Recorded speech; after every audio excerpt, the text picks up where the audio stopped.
First, I would like to acknowledge that I am on the traditional territory of the Wasanich people in the riding of Saanich Gulf Islands. Saanich, Wasanich. Now, tonight we're talking about languages. This is an indigenous language in my riding. And Europeans changed the word with poor pronunciation, and that's why my riding is Saanich Gulf Islands. Tonight, we are debating C13. There was a long road. There were so many battles to fight, so many challenges to protect official languages in Quebec, in Canada. But the French language is threatened.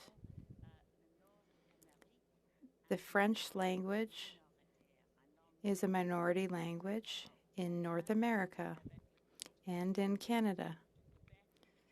With Quebec's culture, they are the strongest Francophone community in Canada, but not the only one. There are Acadians in Atlantic Canada. There are Francophones everywhere in Canada. There are Franco-Manitobans. There are Francophones in the area near Edmonton. And there are also some Francophones here in British Columbia. Not many, but they're a community. The debate about Official Languages Act led to the adoption of the Act in 1969, a long time ago. Both French and English were declared official languages of Parliament and of the Government of Canada. The next step was in 1982 with the Canadian Charter of Rights and Freedoms, making French and English the official languages of Canada again. There were some other minor steps, but there have been no major reforms, significant reforms, in over 30 years. 30 years. During the last Parliament, we had C32, but it died on the order paper because of the elections, which were called in August. Then C13 was tabled in March 2022. This is my first time speaking to Bill C13. It is clear that we must address the decline of the French language in Canada. There are 2 official languages in Canada, but with all our efforts to protect them, French is still threatened. C13 was well received by the Official Languages Commissioner, who said that the measures proposed in this bill will breathe new life into the efforts to protect and promote both official languages. That's a difference between C32 and C12. The goal to protect and promote English and French, to promote and support learning of French and English. But the French language needs protection more.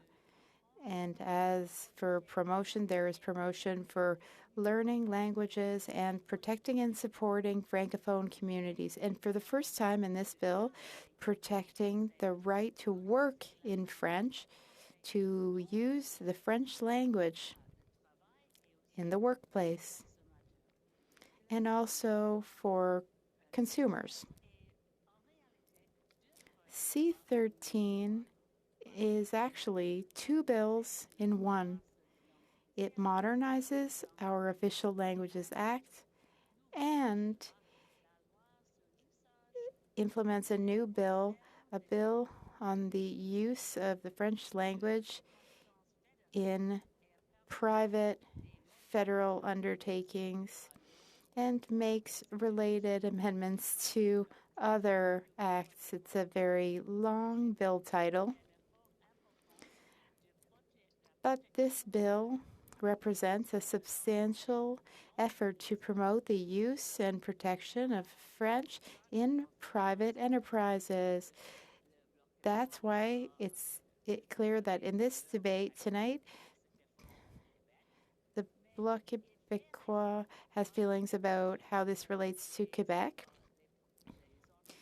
It's important to have protections for private businesses outside of Quebec where French should be able to be used, and people should have the right to use the French language in majority Francophone communities. Now, we do have questions and concerns in committee. I hope we will be able to improve the bill. It's clear that this bill, C-13, will strengthen the powers of the Official Languages Commissioner. It's a good idea to give more powers to the commissioner to make his role stronger, to give him the ability to make plans, action plans. The commissioner will be able to determine solutions to correct infringements of the rules to use the French language here in Canada. It's also clear that in this bill, there are efforts to recognize Indigenous languages. This is not the bulk of the bill. There are no new powers or rights, but it is in the preamble of our Official Languages Act that there are now new protections, or rather a new recognition to maintain and support other languages, as well as the reappropriation, revitalization, and strengthening of Indigenous languages. I think that this is a step in the right direction.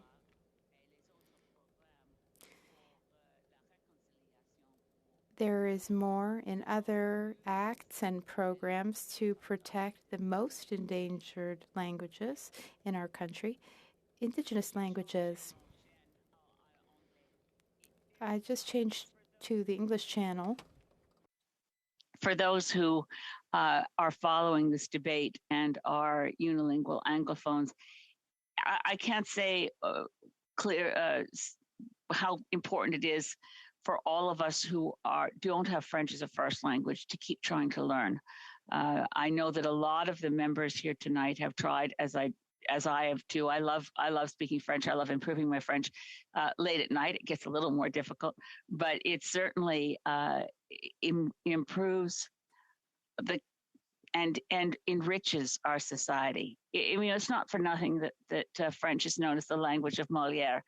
It's a beautiful language, and we need to make sure that Canada's identity on this continent, which is really one of the things that distinguishes us in an important way from I don't know if you can call it American culture, but what passes for culture, not to be too self-satisfied about the richness of Canadian society and entertainment and music. And we are, as Anglophone Canadians, enormously enriched by the existence of the Quebec fact, of the Francophone reality, that we are not a unilingual country. And the more that we protect and raise up Indigenous languages and hang on to them, that will also improve who we are as a people and enrich us all. And with that, Madame la Présidente, merci. Questions and comments. L'Honorable Ministre des Langues Officielles. The Honourable Minister for Official Languages. Thank you, Madam Speaker. I thank the member for Saanich Gulf Island for her remarks. It's interesting to hear her speak about the recommendations in C13. For C13, over the past few months, I met with many stakeholders who told me about the improvements they want in C13 as compared with C32, and I think we listened and integrated those recommendations into this bill. I much appreciate the members' comments about this, but here's what I'd like to know. Are there any other amendments she'd like to see in this bill, and if so, what would they be? Merci et merci à la Thank you to the Minister for Official Languages. I know that she comes from the region of Acadian Francophones. There are recommendations which were put forward by Quebec's community groups, recommendations to strengthen rights for the commissioner's powers and for his or her plans. I look forward to committee study in order to improve C13. Questions et commentaires. Member for Sherwood Park, Fort Saskatchewan. Well, thank you very much, Madam Speaker. On another note, I encourage the member to take a look at the article I just tweeted from the Globe and Mail about Indigenous women and violence in the energy sector. But back to the main topic, Madam Chair, I wonder if the member can just comment on some of the provisions in the bill around Francophone immigration, the failure we've seen of the government to meet their target on that, the high refusal rates we've seen in Francophone Africa, and the impact that has had on our ability to strengthen our engagement with countries in Africa and actually grow towards the target the government says that it has. The honourable member for Sandwich Gulf Islands. I thank my friend from Sherwood Park, Fort Saskatchewan. I think he's made many excellent points through the debate tonight. That C13 says the minister will develop a strategy to increase immigration from those nations which are essentially Francophone or are likely to have those who speak French as their first language. It isn't a good record in terms of the approval of immigrants from Francophone Africa. We need to do much better. I think we could improve this bill, and also that's actually an answer to the minister's question earlier, by not just asking for a strategy for what we're going to do, from asking the minister to develop a strategy, but for some pointed changes in the way C13 is written to actually suggest that some of the problems that we're facing are deliberately addressed with targets. And certainly, I know the member is also on the Immigration Committee. We have a crisis right now in the backlog for immigration, which also may explain a good deal of this, but not the refusal rates being disproportionately from Africa. Questions and comments, the Honourable Member for La Pointe-de-L'Île. Madam Speaker, what does my colleague think about the fact that the Official Languages Act is based on the principle that Anglophones in Quebec are a minority? In reality, though, they are part of the broader Anglophone majority in Canada. When they're called a minority, 100% of federal funding under the Official Languages Act is spent strengthening the Anglophones in Quebec, which are already overfunded, and that's one of the causes of the decline of the French language in Quebec. So should we not have different measures in Quebec? A brief reply, the Honourable Member for Sandwich Gulf Islands. I thank my colleague from Pointe-de-L'Île, and I hope I'll be able to reply briefly. Now, I know that he won't like my reply, but there is an Anglophone minority in the province of Quebec. That's the truth. When a member of Bourassa's cabinet left, it was Clifford Lincoln, and he stood in the National Assembly in Quebec when the rights of Anglophone Quebecers were reduced, and he said, "A right is a right is a right." It was a brave statement from a courageous man of real integrity, but it spoke to the reality of a minority in Quebec that speaks English.